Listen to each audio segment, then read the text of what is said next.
What's up guys, this is Miasin. So I wanted to make a video on the best board breakers that you can play this format because I've done just about the same for the best decks and the best hand traps, but board breakers are really interesting because some of them are so good you might even want to play them over hand traps, and that's the reason why I'm making this video. Anyways, before we go any further, friendly reminder to smash the like and subscribe button. I couldn't make these videos without your support. Thank you so much, it means the world to me. And now let's get right into it. Alright, so the first board breaker is Lava Golem, which is basically in the same category as Sphere Mode and Kaijus. It's basically the same thing. Could be decent. I think especially Lava Golem and Sphere Mode, they take care of so many monsters. My issue is against the fire decks, they have a lot of threats in the graveyard as well. So it's like, are you even shutting down that much? Like, if you have to Lava Golem or Sphere Mode a Flamberge, then that monster summons two monsters, which could be like an Oak that summons back a third monster, and then the princess is still alive, and you don't have a normal summon, and if you can't really do that much more after that, you are going to lose. So I don't know if these cards are necessarily ideal, and Kaijus, obviously, I think, actually, Kaijus are not really worth playing at all. But yeah, Lava Golem and Sphere Mode, again, depending on your decks, not too bad. Instant Fusion is the next one.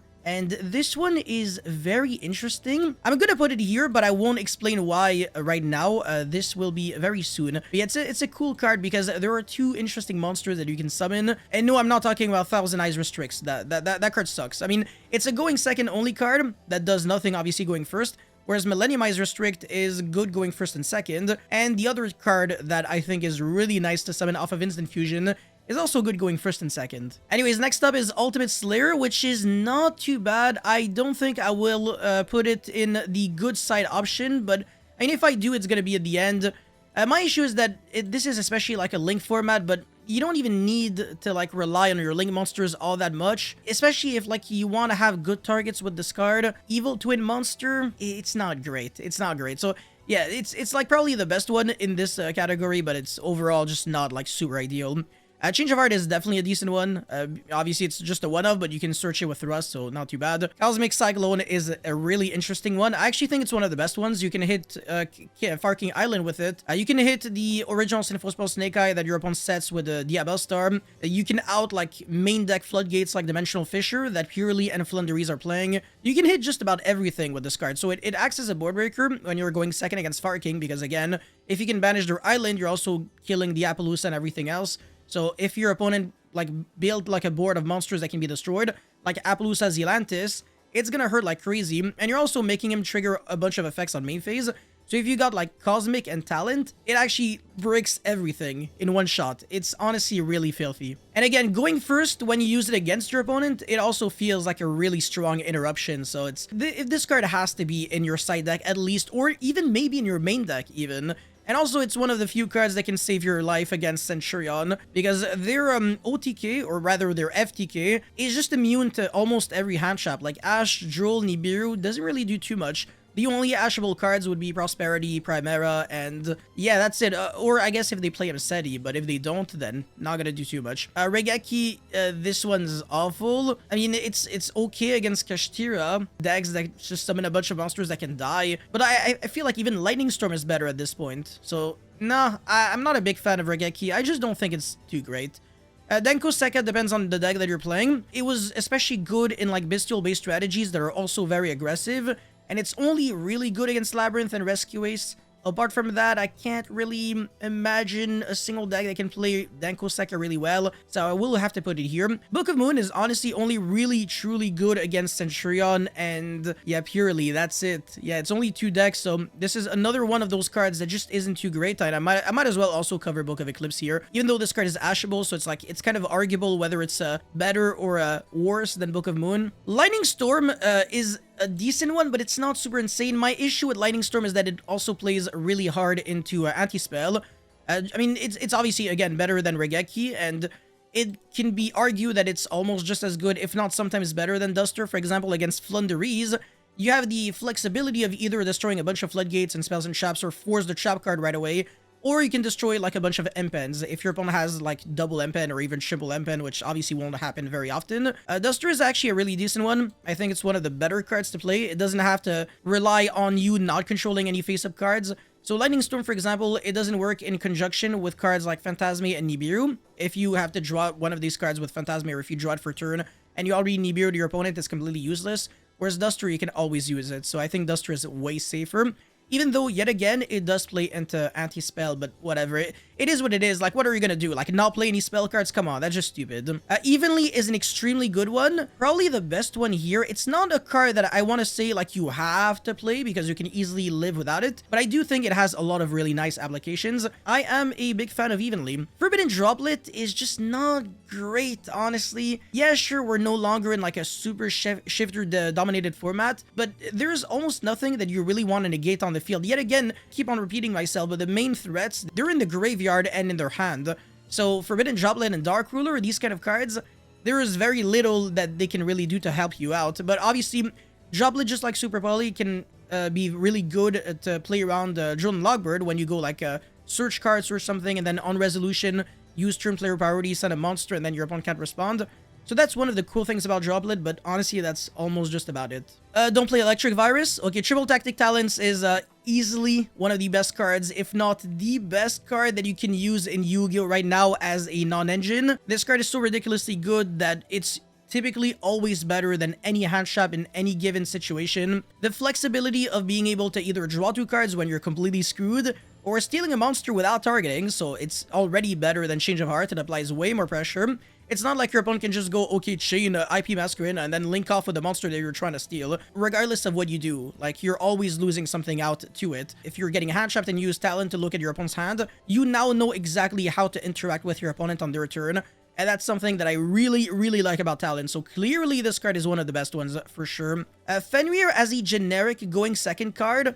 Like, if you're trying to side in 3 Fenrir, I'd say just don't do it at all. But overall, as a going second card, it's decent. It's just not, like, super insane. I really don't like the way this card interacts with Property and Princess. Like, you summon it, and then your opponent has, like, 7 interruptions, and you're not baiting anything really well. You're just making it so that your opponent's princess comes back, and that's it. So yeah, I actually don't think this card is too great. If anything, I'm gonna downgrade it here. Mind Control is gonna be a little worse than Change of Heart. I mean, it's the same thing as Change of Heart, it's just that it's a 3, but the monster cannot be tributed or it cannot attack. It doesn't matter. Like, you steal an Appaloosa, you get to use your opponent's Appaloosa against him. But again, this card does lose to Anti-Spell. I mean, Talent also loses to Anti-Spell, but this card is also good going first. So Talent is main deckable, whereas these cards a little less main deckable unless you're playing a going second deck or a really obscure deck with a lot of discards, like maybe Purely, for example. Anyway, Snatch Steal, this card is actually worse than Mind Control, even though this card was in the ban list for a long time because you steal a monster, like, permanently, quote-unquote. The thing is, your opponent can actually play around this card by destroying it and then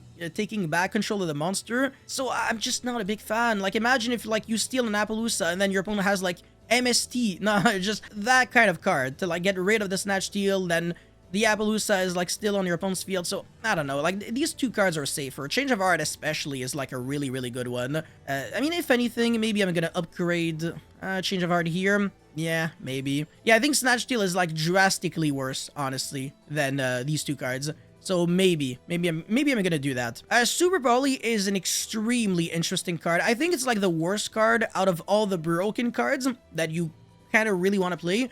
And the reason why I say that is because as soon as you play against, like, a really competent Fire King player, it's really easy to, like, play around Super Poly, or at least, like, navigate to ensure that you can not lose too hard to the card, because your end boards don't necessarily have to have 2 fire monsters, and you can also have, like, Kirin in your hand so that you can still play on the opponent's turn.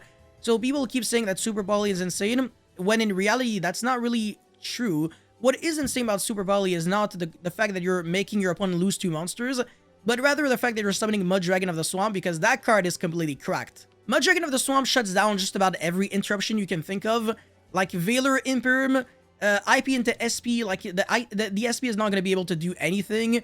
Princess Engrave doesn't do anything. You call fire and then they can't even target their own fire, so even if you're not playing a fire deck yourself, it's still insane. I can't think of anything that Mud Dragon, like, doesn't do. It only really loses to, like, Arvada, Kirin Pop that doesn't target, and Appaloosa. That's about it. And the Zealantis on battle phase, but that's irrelevant. And that's the reason why Instant Fusion was, like, a good side deck option. You don't even necessarily need to rely on Super Poly when you can just go, like, Instant Fusion, summon Mud Dragon, call fire, and shut down 20 5 billion negates going second. Well, interruptions, but you get what I'm saying. So yeah, Super Volley, it's kind of like a mid card, but Mud Dragon is not a mid card. Mud Dragon is cracked. So if the target instead was like a Garura, it would have been drastically worse. Triple Tactic Thrust, I think, is decent, especially as a going first card against like the Shifter decks. Like you get Shifter, you set something to like survive. Usually it's Karma Cannon against Kashtira or against Flunderies.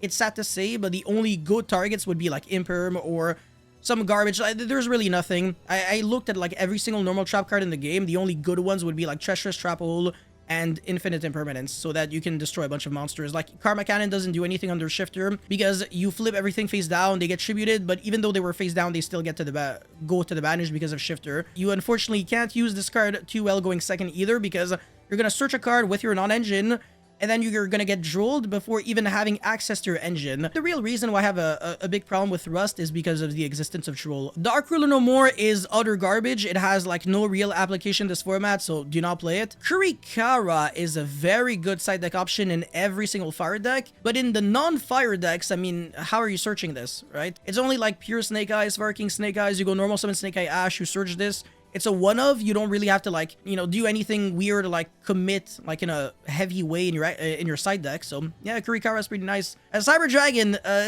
yeah, no, this card kind of sucks. God bless you if you're playing the deck, but unfortunately it sucks as a board breaker. But it does have some niche applications in a way. But Princess again shuts it down, just like Fenrir. So that's the reason why I'm just not a big fan of these two cards. They're really similar. Alpha, Master of Beast, whatever, doesn't do shit. Pankratops, I don't like the way it trades against certain boards. It looks broken, but it's really not. Again, like everything floats. Like the fact that it destroys is not good enough. Like you're not even going to be able to like destroy the Fire King Island either. The Ancient Warrior monster garbage. By the way, Electric Virus, the reason why I put it here, you can steal like an Ambler Whale against Fire King and then make like a Zealantis, but it doesn't do anything. Like you still lose to Princess and Grave. So like when you have one board breaker and it doesn't do anything at all, you know there is a problem. Anyways, anti-magic arrows. Your opponent can easily shut you down with only monsters. No, this card just sucks. Like, it's like nobody can use spells and traps, but even against Labyrinth, they do a lot of actions on your draw phase.